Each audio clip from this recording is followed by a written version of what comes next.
اللهم صل على محمد وعلى آل محمد وبارك وسلم رب اشرح لي صدري ويسر لي امري واحلل عقدة من لساني يفقهوا قولي واجعل لي وزيرا من اهلي آمین یا رب العالمین۔ سب سے پہلے میں اللہ تعالیٰ کا شکر ادا کرتا ہوں کہ اس کی توفیق سے آپ ساتھیوں سے پریس کلب میں کراچی پریس کلب میں ملاقات ہوئی، اور اس کے بعد میں یہ مبارکباد پیش کرتا ہوں کہ ماشاءاللہ آپ کا کانفرنس ہال کم و بیش کوئی 1 سال سے زائد ہو گیا، دوسرا سال ہے ماشاءاللہ، اور ویری ویل فرنشڈ ماشاءاللہ۔ اللہ تعالیٰ اس میں اور برکت آپ کو عطا فرمائے، اور جس طرح آپ کی پوری گورننگ باڈی نے ماشاءاللہ شامدید کہا، اور صدر مجلس ہمارے فیاض بھائی نے جس محبت سے اس بات کا اظہار کیا، بہرحال یہ اللہ ہی کی طرف سے ہے۔ اللہ تعالیٰ آپ کو جزائے خیر عطا فرمائے، اور اس قابل مجھے بھی رکھے کہ میں اپنی بھی اصلاح کر سکوں، اور جو ہم دین سے سیکھتے ہیں کہ اپنی بھی اصلاح کی فکر کی جائے، دوسروں کی بھی اصلاح کی فکر کی جائے۔ اللہ تعالیٰ آپ کے جذبات کو قبول فرمائے اور مجھے واقعتاً اس کا مصداق بھی بنائے۔ آپ کی تمام governing body, Karachi press club کے جو بھی ہمارے ساتھی ہیں، اور دیگر جو ہمارے صحافی بھائی تشریف لائے ہیں، ان کا بھی شکریہ ادا کرتا ہوں کہ آج آپ ہمارے ساتھ ہیں، میں آپ کے ساتھ ہوں۔ ویسے قربت کا تعلق یہ بھی ہے کہ میرا گھر یہاں سے آدھے کلومیٹر پر ہے، بنسروڈ میں میری رہائش ہے، اور بہار میں کراچی کے تمام صحافی بنسروڈ سے اچھی طرح واقف ہیں۔ بقول انیق احمد صاحب کے وہ چٹوروں کی گلی مشہور ہے جی، تو اللہ تعالیٰ آپ کی ہماری قربتیں اور بھی آگے بڑھائے۔ ایک نقطے کو میں بنیاد بنا کر تھوڑا سا بات کو آگے بڑھاؤں۔ جیسے امتیاز صاحب نے فرمایا کہ یہ جو فرانس کے صدر کی طرف سے حرکت ہوئی ہے، اور بہرحال وہ اس کی بھی تو کاؤنٹر پروڈکٹیو ہوگی، لیکن ہم مسلمانوں کے لیے انشاءاللہ تعالیٰ وہ پروڈکٹیو ہوگی۔ اور جیسے آپ تمام لوگوں نے اپنے بھی جذبات کا اظہار کیا، عام طور پر ہم مختلف جماعتوں کے لوگ آ کر باہر احتجاج کرتے اور اپنی بات آپ کے سامنے رکھتے ہیں، پھر آپ سے توقع رکھتے ہیں کہ آپ اس بات کو آگے بڑھائیں گے، لیکن رسالت مآب صلی اللہ علیہ وسلم کی ذات بابرکات وہ ذات ہے کہ بہرحال کتنا گیا گزرا مسلمان کیوں نہ ہو، لیکن جب حضور علیہ السلام کی شان کے بارے میں کوئی معاملہ آتا ہے تو اس کے بھی جذبات تازہ ہو جاتے ہیں۔ تو یہ طریقے سے ریمائنڈر بھی ہمارے لیے، کبھی کبھی مغرب ہمیں یاد دلا رہا ہوتا ہے کہ تم کسی کے ہو، تم کسی کے ہو، اللہ کرے کہ ہمیں یاد ہے کہ ہم کسی کے ہیں، اور واقعات ان کے ہو جائیں، اسی میں میری اور آپ کی فلاح اور کامیابی ہے۔ اسی نقطے کو تھوڑا سا اور آگے بڑھائے، جو ہم اپنے بہت سارے یہاں پریس کلب تنظیم اسلامی کے زیر اہتمام مختلف ایشوز کے اوپر بڑی سنجیدگی اور متانت، جو آپ خود حضرات اس کے گواہ ہوں گے، ہم اپنا اظہار یہاں پر رکھتے ہیں، تو ہر مرتبہ کے احتجاجی مظاہرے میں ہم یہ گزارش کرتے ہیں کہ یہ جو بات پہنچانے والا عمل ہے، خیر کی بات ہے، حق کی بات ہے، یہ تو رسولوں کا شیوا تھا، اور ختم نبوت کے بعد ابھی امت مسلمہ کے کاندھوں پر ذمہ داری۔ قرآن میں بتاتا ہے سورہ آل عمران کی آیت نمبر 110 میں کہ کنتم خیر امۃ اخرجت للناس تأمرون بالمعروف وتنہون عن المنکر، تم بہترین امت ہو جنہیں لوگوں کے لیے برپا کیا گیا، تم نیکی کا حکم دو گے، تم بدی سے روکو گے، اور تم اللہ سبحانہ وتعالیٰ پر ایمان رکھتے ہو۔ تو آپ اپنے چنے ہوئے لوگ ہیں، لیکن چنے ہوئے لوگوں میں سے بھی کچھ کو اللہ سعادت دیتا ہے اور کچھ کو اللہ مواقع دیتا ہے۔ تو ہمارا ہر سال سورانی میں خاصی تفصیلی گفتگو ہو رہی تھی، یا وہ سوشل میڈیا پر ہو، وہ ووکل ہو، وہ لکھ سکتا ہے، وہ پروڈیوس کر سکتا ہے ڈاکیومنٹری کی صورت میں، جس انداز سے وہ اپنی بات کو آگے بڑھا سکتا ہے، تو ہر ہمارا صحافی بھائی اس کو اللہ تعالیٰ نے یہ استطاعت دی ہے، یہ استعداد دی ہے، یہ کیپیسٹی دی ہے کہ وہ رسول اللہ صلی اللہ علیہ وسلم کے مشن میں اپنا حصہ ڈال سکتا ہے۔ کچھ ہماری پروفیشنل رسپانسبلٹیز ہیں، کسی کو کرائم سٹوریز کو کور کرنا ہے، کرائم سے ریلیٹڈ سٹوریز کو کور کرنا ہے، کسی کو اسپورٹس سے ریلیٹڈ کرنا ہے، کسی کو بزنس سے ریلیٹڈ کرنا ہے، کسی کو اسٹاک مارکیٹ سے ریلیٹڈ کرنا ہے، وہ تو ہم اپنی ذمہ داری پوری کر ہی رہے ہیں، لیکن اس کے ادا کرنے میں جو کیپیسٹی، جو استطاعت اور جو استعداد اللہ نے مجھے اور آپ کو عطا کی ہے، خاص طور پر آپ صحافی بھائیوں کی بات کروں تو اگر یہ نقطہ کلیئر رہے کہ ہم کسی کے ہیں اور نسبت ہماری کہیں ہے، اور وہ ہے کہ بعد از خدا بزرگ کوئی قصہ مختصر، اس ساری کیپیسٹی کو اگر ہم ان کے مشن کو آگے بڑھانے میں استعمال کریں تو جو تھوڑا بہت دنیا کا مسئلہ ہے وہ تو اللہ تعالیٰ ویسے حل کر دے گا، لیکن اللہ کے ہاں سرخرو ہو جائیں گے اور رسول اللہ علیہ السلام کے ہاتھوں جامع کوثر بھی ملے گا، اور انشاءاللہ ان کی شفاعت بھی میسر آئے گی۔ اب میں آپ کی کوشش کرتا ہوں کہ کم ٹائم ہو تاکہ آپ کو سوالات اگر ہو تو مجھے زیادہ اس میں سہولت ہوگی انشاءاللہ۔ مختصر چند گزارشات۔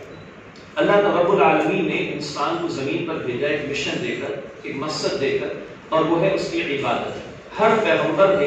ایک لفظ نے جو رب کی دعوت انسانیت کے سامنے رکھی وہ یہ ہے کہ اللہ کی عبادت کرو. سورہ نوح سورہ اعراف کی آیت نمبر 59 میں بھی نوح علیہ السلام کے الفاظ ہیں. اگلا نقطہ یہ ہے کہ یہ عبادت کا تصور یہ چند عبادات یا موڈس آف ورشپ یہ ارکان اسلام تک محدود نہیں ہے. یہ آج ہمارا بگڑا ہوا محدود تصور ہے کہ جمعے کی 2 رکعت کے بعد کوئی سمجھے کہ تقاضے پورے ہو گئے عبادت کے، یا 5 وقتہ نماز کے ادا کرنے کے بعد کوئی سمجھے کہ عبادت کے تقاضے پورے ہو گئے. یہ تصور درست نہیں ہے. اللہ معبود ہے 24 گھنٹے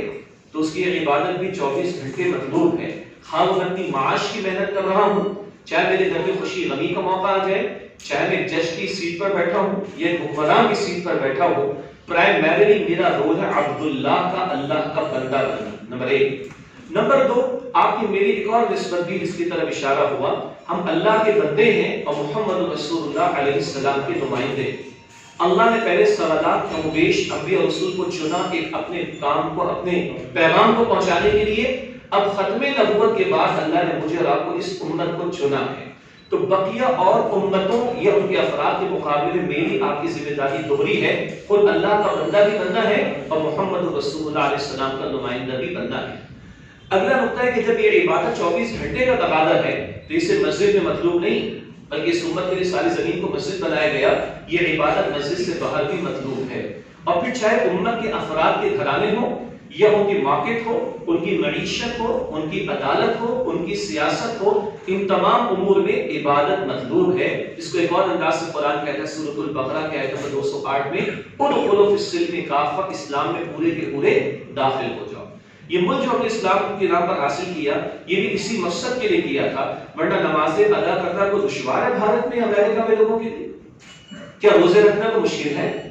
کیا حج ادا کرنے کے لیے جانا کوئی مشکل ہے؟ نہیں. اے اللہ ایک خطہ عطا فرما جہاں تیری حاکمیت کو مانے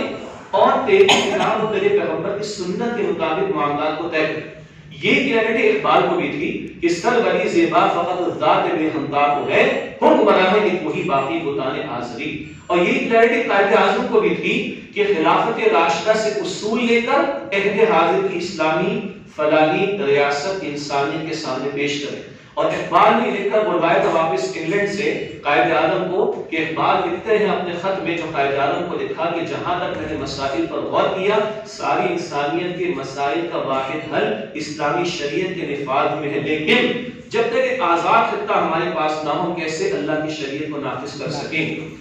ہمارے لیے ایک اور آسانی کا پہلو یہ ہے کہ بندہ کسی علاقے یا قوم میں پیدا ہوتا ہے تو قوم کے افراد کا اس پر کوئی حق ہوتا ہے کہ قوم کے ساتھ بھلا سلوک کرے. بندہ کسی زمین میں رہنے والا ملک میں پیدا ہونے والا ہوتا ہے تو اس ملک کا بھی تقاضا ہوتا ہے کہ وہاں کے لیے وہ کچھ ری پے کرنے کی کوشش کرے. اور بندہ کسی مذہب یا ریلیجن کا ماننے والا ہوتا ہے تو لامحالہ تقاضا ہوتا ہے کہ اس پر بھی عمل درآمد کرے. ہمارا معاملہ ملک اسلام کے نام پر لیا، ہمارا دین اسلام ہے اور یہاں رہنے والے اتنے زیادہ ہے کہ ان کی تعداد کو ڈبل ڈیجٹ سے کم میں ہم بیان بھی نہیں کر سکتے. ان سب کو جوڑنے والا بھی کلمہ تھا اور ہے لا الہ الا اللہ محمد رسول اللہ. ہمارے ساتھ ڈاکٹر اسٹار صاحب فرماتے تھے رحمۃ اللہ علیہ کہ ایک پن تین کاج والی بات ہے، یعنی ہمارے لیے 3 in 1 والی بات ہے کہ دین پر عمل ہو تو میں اپنے دین پر عمل کر رہا ہوں. پہلا حق دین پر عمل ہو تو ملک محفوظ ہوگا جو نام کسی کا لے کر یہ ملک حاصل کیا گیا تھا. اور دین پر عمل ہو اور دین کی پرائرٹی ہو تو وہ لسانی نسلی تعصبات بھی ختم ہو جائیں گے. کیوں؟ کلمے کی بنیاد اس سے بالاتر شے ہے. یہ ہمارے لیے 3 in 1 کا معاملہ ہے. اگلا نقطہ میرے بھائی بزرگوں یہ ہے کہ ملک ہم نے اسلام کے نام پر لیا، اگر یہ اسلام آتا ہے تو واقعتاً یہ محفوظ رہ سکتا ہے. دنیا میں 2 ہی مثالیں، یہ تو اسرائیل وجود میں آیا وہ دھوس دھمکی بدماشی کی بنیاد پر. اگر عیسائی دنیا اپنا آشیرواد اس سے ہٹا لے اور اپنی سپورٹ ہٹا لے تو وہ کسی کے سامنے کھڑا رہنے کے قابل نہیں. وہ جس دن ہٹ جائے گی بدماشی دھوس دھمکی ختم ہو جائے گا. ہم بنے نظریے کی بنیاد پر. اگر نظریہ اسٹرانگ ہوگا مضبوط ہوگا تو مجموعی طور پر جمع بھی ہو سکتے ہیں. اور پھر دینی پیراڈائم اصل بات ہے وہ یہ ہے کہ اللہ فرماتا ہے کہ ان تنصروا اللہ ینصرکم، اگر تم اللہ کی نصرت اس کے دین کی مدد کرو گے تو تمہاری وہ مدد فرمائے گا. ہم نے سارے کام کر کے دیکھ لیے. ہم نے کبھی رشیا کو بنانے کی کوشش کی، ہم نے امریکہ کے سامنے بھی جھکنے کی کوشش کی، اور شاید ہمارا خیال ہے کہ چائنا ہمیں سپورٹ دے دے گا. لیکن بہرحال وہ ایک سجدہ جسے تو گراں سمجھتا ہے 1000 سجدوں سے دیتا ہے آدمی کو نجات، آج اسی ایک سجدے کی ہمت کر کے کرنے کی ضرورت ہے کہ مخلوق سے توکل ہٹا کر خالق پر توکل کرنے کی کوشش کی جائے اور اس کے عطا کردہ احکام کے نفاذ کے لیے محنت کی جائے۔ مختلف شیڈز ہو سکتے ہیں، مختلف دینی اجتماعیتیں ہو سکتی ہیں، ان میں ڈائلاگ بھی ہونا چاہیے اور ہوتے رہنا بھی چاہیے، لیکن اگر مقصود کا مطلب ایک ہو کہ شریعت کے نفاذ پر ہمارا اتفاق ہو تو پھر ایک ایسی تحریک اور ایسی محنت کی ضرورت ہے کہ جس میں کرسی انورٹڈ کاما اقتدار اور اختیار ہمارا مطمع نظر نہ ہو، جس میں اللہ کی زمین پر اس کے احکام کا نفاذ ہمارے مطمع نظر ہو۔ بعض عجیب محسوس ہوگی، اللہ کے رسول نے یہاں تک فرمایا صلی اللہ علیہ وسلم، ایک حبشی غلام بھی اگر تم پر امیر بنا دیا جائے ایز لانگ ایز کہ وہ اللہ کے حکم کے مطابق تمہیں لے کر چلے، تم پر واجب ہے کہ تم اس کی پیروی کرو۔ ہمیں اللہ کا حکم چاہیے، کسی کے ذریعے بھی آتے ہیں، کم از کم تو مسلمان ہوگا، سیدھی سی بات ہے، اور کچھ اس پر اتفاق بھی پایا جائے، لیکن اصل مقصود یہ ہے کہ میرے ہاتھ میں کرسی آ جائے، اقتدار آ جائے، اختیار آ جائے۔ اصل مقصود ہے کہ میرے سجود پر بھی اور اللہ کی زمین پر بھی اللہ کی شریعت، اللہ کا حکم نافذ ہو جائے۔ اس کے لیے اجتماعی محنت کا معاملہ، اس میں ظاہر بات ہے کہ ایک معروف طریقہ ہے کہ دعوت و تبلیغ کا کام کیا جائے تو دین غالب ہو جائے گا۔ اگر فقط اتنا ہوتا تو رسول اللہ علیہ السلام کبھی بدر میں کھڑے نہ ہوتے۔ ایک تصور ہے کہ ہم بلیٹ کا راستہ اختیار کر لیں اور ہتھیار کو اٹھا لیں، تو مسلم معاشروں میں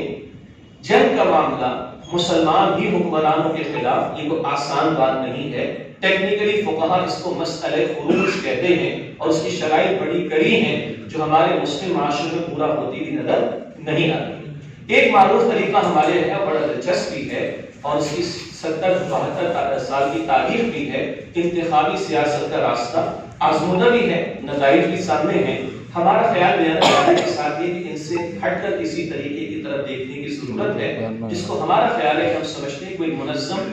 پرامن لیکن ایسی تحریک جو شریعت کے احکام کے نفاذ کا مطالبہ لے کر کھڑی ہو، اور تحریک کے راستے سے اللہ تعالیٰ نے ہمیں کچھ کامیابی بھی عطا فرمائی ہے، خواہ وہ ختم نبوت کے مسئلے پر تحریک کا معاملہ ہو یا ناموس رسالت کے تحفظ کے قانون کے حوالے سے معاملہ ہو، یا اہل تشیع کو آپ دیکھیں، ضیاء اللہ صاحب کے دور میں اپنی زکات جو ٹیکنیکلی ان کا ہوتی ہے وہ معاف کروائی تھی کہ اپنا نظام کو چلائیں گے، تمہیں نہیں دیں گے، اور چیف مارشل ایڈمنسٹریٹر کو بھی ان کی بات کو ماننا پڑا تھا۔ ہم سمجھتے ہیں کہ باقی آزمودہ طریقے بھی ہیں اور کچھ ایسے جو فیزیبل نہیں ہیں، تو تحریک کا راستہ، لیکن تحریک چلانے والے کون، یہ بڑا تلخ مدعا ہے۔ ہم چاہتے ہیں کہ اللہ کی ذات پر نہ ہو تو پھر مشکل ہے کہ اللہ کی مدد میرے شامل حال ہو، یہ گڑبڑ ہوتا ہے۔ میں اقیم الدین کہو، دین قائم کرو، دین قائم کرو، اللہ کہتا ہے نماز قائم کرو، اور میں فجر میں بول ہو جاؤں۔ فجر کیا مت کیجیے گا، سڑکوں پر ہونے والی محنتوں کے دوران نمازیں ضائع کرتا پھر، اور نام لو کہ اللہ کی شریعت نافذ ہو جائے تو بہرحال مشکل بات ہے۔ لما تقولون ما لا تفعلون، کیوں وہ کہتے تھے تم کرتے نہیں۔ تو وہ افراد جو اپنی ذات پر ممکنہ حد تک اللہ کے احکامات کو نافذ کریں تو پھر منہ بھی ہو اللہ سے ماننے کا مالک، اتنا تو میں نے کر لیا، اب جو میں کر نہیں سکتا اس پر بھی نصرت عطا فرما دے، تو انشاءاللہ ہمیں امید ہے کہ اس تحریک کے راستے سے ہم کچھ کامیابی حاصل کر سکیں گے۔ میں اللہ تعالیٰ سے دعا کرتا ہوں کہ اللہ تعالیٰ مجھے آپ کو سب ڈیموکریسی کو ٹرانسلیٹ کرتے ہیں نا جمہوریت، ہم کہتے ہیں دین کی اصطلاح مشاورت، وَيَأْمُرُهُمْ شُورَىٰ بَيْنَهُمْ، سورہ شورا آیت نمبر 38 کہ ایمان والوں کے آپس کے معاملات باہمی مشورے سے طے ہوتے، اور آپ سب اتفاق کریں کہ جو آج ہماری جمہوریت کی پارٹی ہیں بدترین عملیت تو ان کے ہیں، ٹھیک ہے، بدترین عملیت ہے، اور یہ نیوز چینل والے بھی یہاں پہ حضرات بیٹھے ہوئے، اور یہ مقبول جان صاحب نے میرا انٹرویو بھی لیا، انہوں نے مانوسیت نہیں کہا، انہوں نے کہا بہت اچھی روایت، یہ تو تماچا ہے ان جمہوری جماعتوں کا جن کے عملیت ہے، اور وہ مولوی جو مشاورت کی بات کرتے ہیں، اور اتنا عجیب ڈیسیجن آیا، یعنی اس عجیب کو میں آگے ڈیفائن کروں۔ خیر، تو ڈاکٹر اسٹار صاحب نے کتنے ہی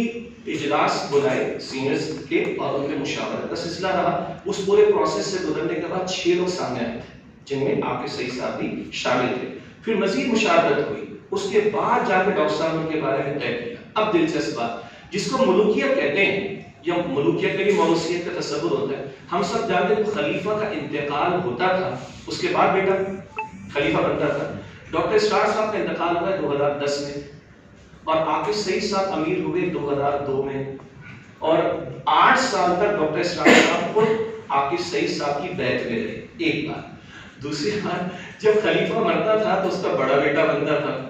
عجیب اتفاق ہے، ہو سکتا ہے یہ بیٹے نمبر 1 بھی ہو سکتے تھے یا کوئی اور بھی ہو سکتا تھا، لیکن عاقب سعید صاحب ڈاکٹر اسرار صاحب کے صاحبزادے نمبر 2 ہیں، ٹھیک ہے۔ تیسری بات جو آپ سب اتفاق کریں گے، ایک بادشاہ اور